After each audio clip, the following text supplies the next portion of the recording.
Hi, ನಾನು ಪ್ರಕಾಶ್ ಮಂಡಗಟ್ಟ, ಈಶಾನ್ಯ academy ಶಿವಮೊಗ್ಗದ ವತಿಯಿಂದ. ಹೊಯ್ಸಳರ ಸಾಂಸ್ಕೃತಿಕ ಕೊಡುಗೆಗಳು, ಧರ್ಮ ಮತ್ತು ಸಾಹಿತ್ಯ, ವಿಶೇಷವಾಗಿ ಹೊಯ್ಸಳ ಕಲಾಶೈಲಿಯ ಲಕ್ಷಣಗಳು, ಹೊಯ್ಸಳ ವಾಸ್ತುಶಿಲ್ಪ ಶೈಲಿಯ ಲಕ್ಷಣಗಳನ್ನು ಬಹಳ ಪ್ರಮುಖವಾಗಿ ಕೇಳಲಾಗ್ತಾ ಇದೆ. ಬಹಳಷ್ಟು ಬಾರಿ ರಿಪೀಟ್ ಆಗಿರುವಂತಹ ಪ್ರಶ್ನೆ. ಅದನ್ನು ಕುರಿತಾಗಿ ವಿಶೇಷವಾದ ಮಾಹಿತಿನ ತಿಳ್ಕೊಳ್ಳೋ ಪ್ರಯತ್ನ ಮಾಡೋಣ. ಹೊಯ್ಸಳರ ಧಾರ್ಮಿಕ ಮತ್ತು ಸಾಹಿತ್ಯಿಕ ಕೊಡುಗೆಗಳನ್ನು ತಿಳ್ಕೊಂಡು ಆನಂತರದಲ್ಲಿ ಕಲೆ ಮತ್ತು ವಾಸ್ತುಶಿಲ್ಪಕ್ಕೆ ಬರೋಣ. ಧರ್ಮ, ಹೊಯ್ಸಳರು ಶೈವ, ವೈಷ್ಣವ ಮತ್ತು ಜೈನ ಧರ್ಮಗಳನ್ನು ಕೂಡ ಪೋಷಿಸಿದ್ರು ಅಥವಾ ಪೋಷಣೆ ಮಾಡಿದ್ರು ಕಾಣ್ತೇವೆ. ಕೆಲವರು ಹಿಂದೂ ಧರ್ಮವನ್ನು, ಕೆಲವು ವೈಷ್ಣವ ಪಂಥವನ್ನು, ಕೆಲವರು ಶೈವ ಪಂಥವನ್ನು, ಇನ್ನು ಕೆಲವರು ಜೈನ ಧರ್ಮವನ್ನು. ಹೀಗೆ ಧಾರ್ಮಿಕ ಸಹಿಷ್ಣುತೆ ಅನ್ನುವಂಥದ್ದು ಹೊಯ್ಸಳರಲ್ಲಿ ಬಹಳ ಪ್ರಧಾನವಾಗಿತ್ತು ಅನ್ನೋದಕ್ಕೆ ನಾವು ಬಹಳಷ್ಟು ಎಕ್ಸಾಂಪಲ್ ಸಿಗ್ತಾ ಹೋಗ್ತವೆ. ಉದಾಹರಣೆಗೆ ಹರಿಹರೇಶ್ವರ ದೇವಾಲಯ, ಇವತ್ತಿನ ಹರಿಹರದ ಹರಿಹರೇಶ್ವರ ದೇವಾಲಯ ಶೈವ ಮತ್ತು ವೈಷ್ಣವ ಪಂಥದ ನಡುವಿನ ಒಂದು ಸಾಮರಸ್ಯದ ಸಂಕೇತಕವಾಗಿ ಅದನ್ನು ಕಟ್ಟಲ್ಪಟ್ಟಿದ್ದನ್ನೋದನ್ನು ನಾವು ಇತಿಹಾಸ ಪುಟಗಳಿಂದ ತಿಳ್ಕೊಳ್ಬೋದು. ಹಾಗೆಯೇ ಹಲವಾರು ಅರಸರು ಜೈನ ಧರ್ಮವನ್ನು ಅನುಸರಣೆ ಮಾಡಿದರೂ ಕೂಡ ಹಿಂದೂ ಧರ್ಮಕ್ಕೆ ಮತ್ತು ಬೇರೆ ಧರ್ಮಗಳಿಗೆ ಸಾಕಷ್ಟು ಪ್ರೋತ್ಸಾಹ ಕೊಟ್ಟರು ಅನ್ನೋಕ್ಕೆ ಸಾಕಷ್ಟು ಎಕ್ಸಾಂಪಲ್ ನಮಗೆ ಸಿಗ್ತಾ ಹೋಗ್ತವೆ. ಇಲ್ಲಿ ವಿಷ್ಣುವರ್ಧನ ಆರಂಭದಲ್ಲಿ ಜೈನ ಧರ್ಮದ ಅನುಯಾಯಿ ಆಗಿದ್ದ, ಆದರೆ ಕ್ರಮೇಣ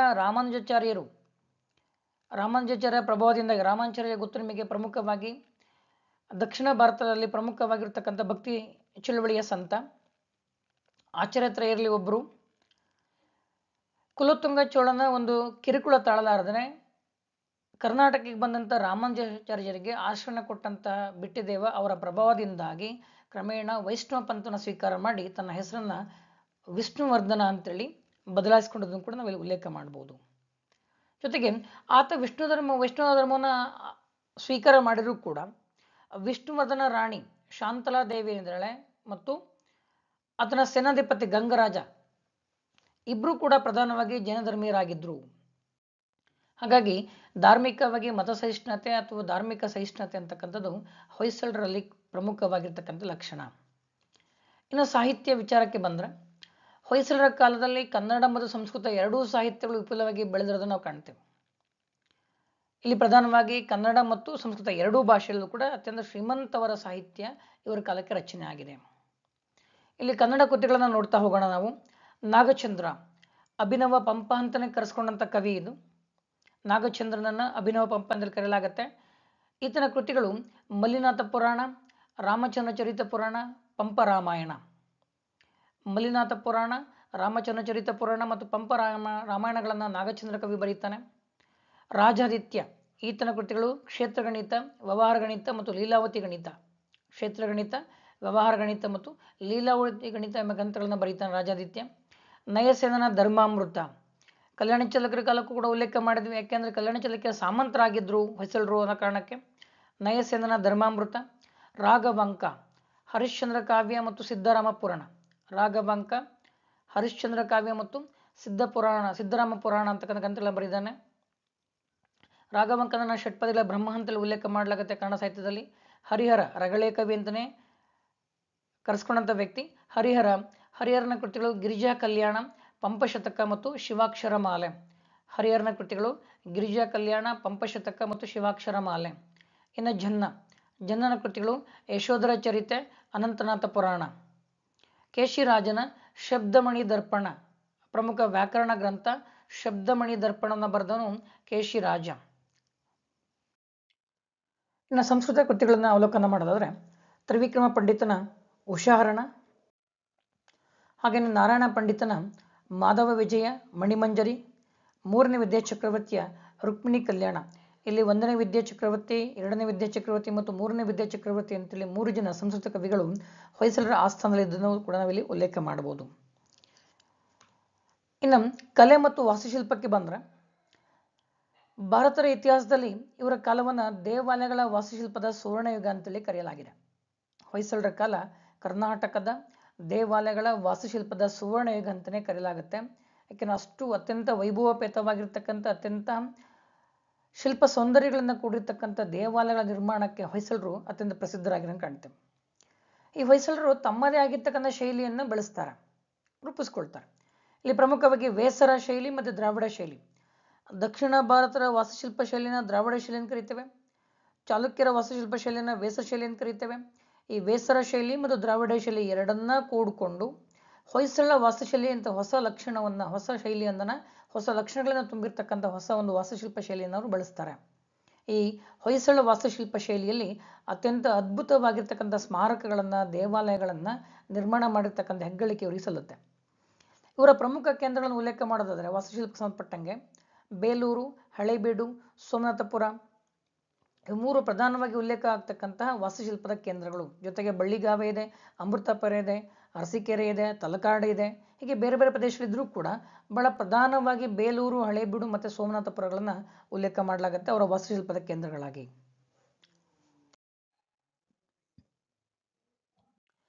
ಇನ್ನು ಹೊಯ್ಸಳ ಶೈಲಿಯ ಲಕ್ಷಣಗಳನ್ನ ಗಮನಿಸೋದಾರ ನಾವಿಲ್ಲಿ ಬಹಳ ಪ್ರಧಾನವಾಗಿ ಹೊಯ್ಸಳ ಕಲಾಶೈಲಿ ಲಕ್ಷಣಗಳು 5 ಅಂಕದ ಪ್ರಶ್ನೆ ಬೇಜಾರಾಗಿ.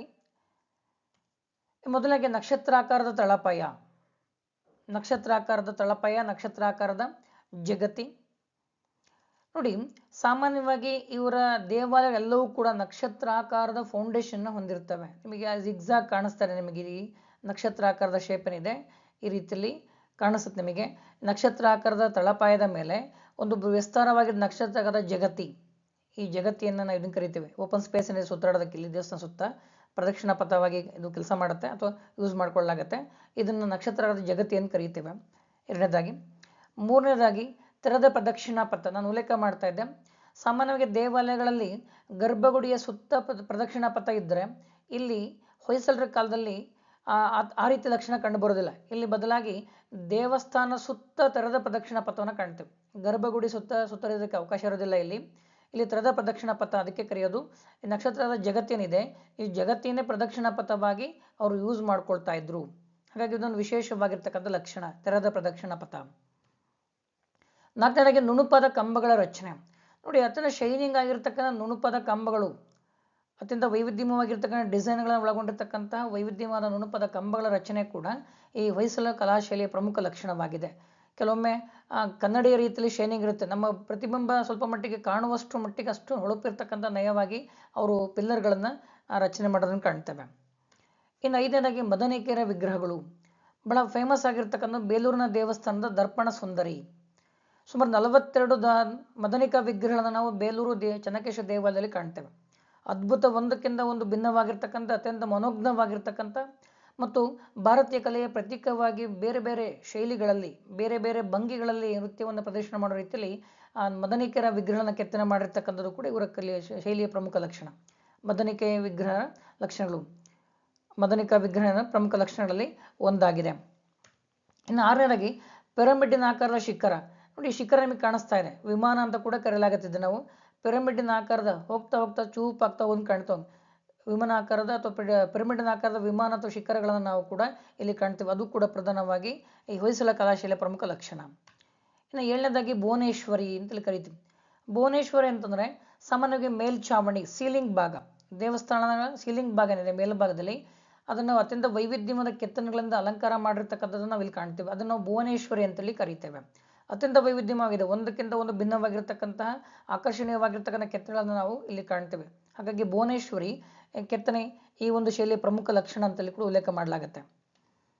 ಇನ್ನು 1 ರಿಂದ 5 ಗರ್ಭಗುಡಿ ಇರ್ತಕ್ಕಂಥ ದೇವಾಲಯಗಳು. ಸಾಮಾನ್ಯವಾಗಿ ಒಂದು ದೇವಸ್ಥಾನದಲ್ಲಿ ಒಂದೇ ಗರ್ಭಗುಡಿ ನಾವು ಹೆಚ್ಚಾಗಿ ಕಾಣ್ತೇವೆ. ಆದರೆ ಹೊಯ್ಸಳ ಕಲಾಶೈಲಿಯಲ್ಲಿ 1 ರಿಂದ 5 ಗರ್ಭಗುಡಿಗಳು, ಅದನ್ನು ಕೂಟಗಳು ಅಂತೇಳಿ ಕರೆಯಲಾಗುತ್ತೆ.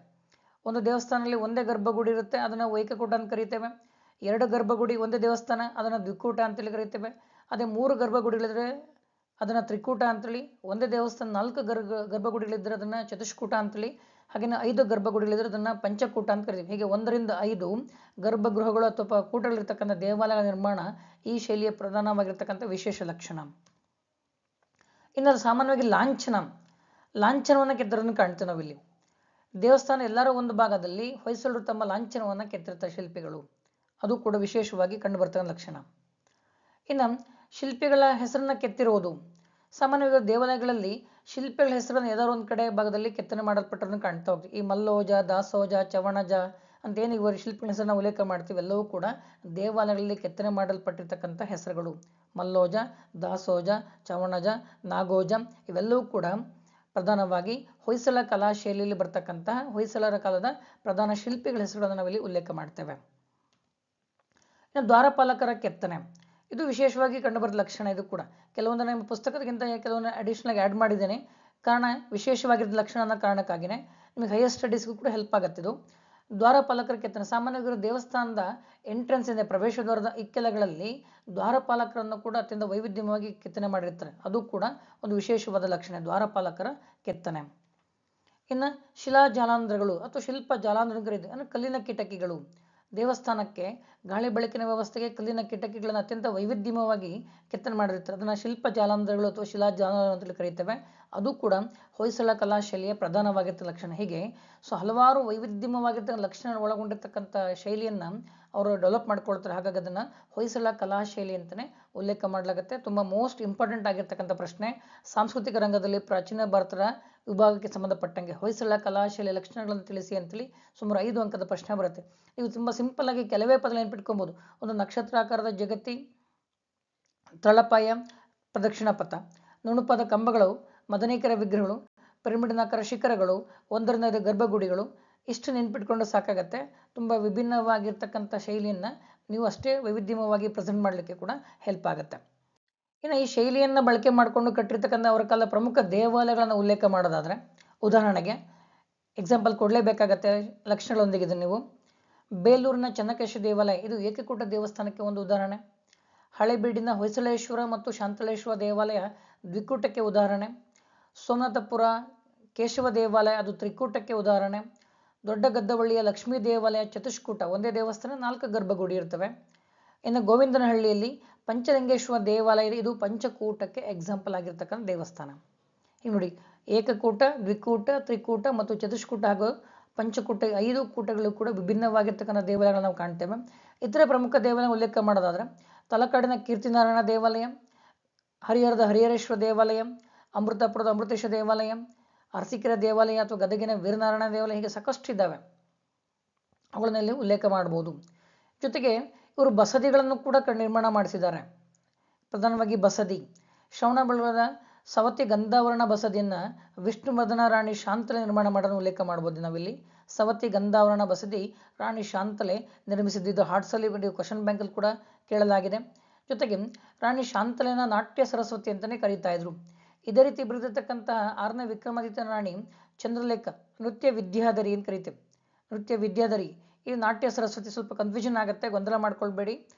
ರಾಣಿ ಶಾಂತಲೆ ನಾಟ್ಯ ಸರಸ್ವತಿ, ಚಂದ್ರಲೇಖ ನೃತ್ಯ ವಿದ್ಯಾಧರಿ ಮತ್ತು ಅಭಿನಯ ಸರಸ್ವತಿ ಅಂತೇಳಿ ಕರೆಯಲ್ಪಡುತ್ತೆ. ಆ ಕಾರಣಕ್ಕೆ ಸ್ವಲ್ಪ ಗೊಂದಲ ಆಗಬಾರ್ದು ಅನ್ನೋ ಕಾರಣಕ್ಕೆ ನಾನು ನೆನಪಿಸ್ಕೊಳ್ಳೋ ಪ್ರಯತ್ನ ಮಾಡ್ತೀನಿ. ಅಲ್ಲಿ ಬೇಕಾದ್ರೆ ನೋಟ್ ಮಾಡ್ಕೊಳ್ಳಿ, ಹೆಲ್ಪ್ ಆಗುತ್ತೆ ನಿಮಗೆ. ರಾಣಿ ಶಾಂತಲೆ ನಾಟ್ಯ ಸರಸ್ವತಿ ಅಂತೇಳಿ ಕರೆಯಲ್ಪಟ್ರೆ, ರಾಣಿ ಚಂದ್ರಲೇಖ ಅಭಿನಯ ಸರಸ್ವತಿ ಮತ್ತು ನೃತ್ಯ ವಿದ್ಯಾಧರಿ ಅಂತೇಳಿ ಕರೆಸ್ಕೊಳ್ತಾ ಇದ್ಲಿ. ಇದು ಪ್ರಮುಖವಾಗಿರ್ತಕ್ಕಂಥ ಬಿರುದಿಗೆ ಫೈನ್ ಆರ್ಟ್ಸ್ ಕೂಡ, ಲಲಿತ ಕಲೆಗಳು ಕೂಡ ಇವ್ರ ಕಾಲದಲ್ಲಿ ಪ್ರೋತ್ಸಾಹಕ್ಕೆ ಒಳಪಟ್ಟಿದ್ವು ಅಂತೇಳಿ ನಾವಿಲ್ಲಿ ಉಲ್ಲೇಖ ಮಾಡ್ಬೋದು. ಇದಿಷ್ಟು ಹೊಯ್ಸಳರ ಕಲಾಶೈಲಿಯ ಪ್ರಮುಖ ಲಕ್ಷಣ. ತುಂಬ ಮೋಸ್ಟ್ ಇಂಪಾರ್ಟೆಂಟ್ ಕ್ವಶನ್ನು. ಹೆಚ್ಚು ಬಾರಿ ಅಭ್ಯಾಸ ಮಾಡಿಕೊಂಡ್ರೆ ನಿಮಗೆ 100ಕ್ಕೆ 100 ಭಾಗ 5 ಅಂಕ ತೆಗೆದುಕೊಳ್ಳೋಕ್ಕೆ ಸಾಧ್ಯ ಆಗುತ್ತೆ.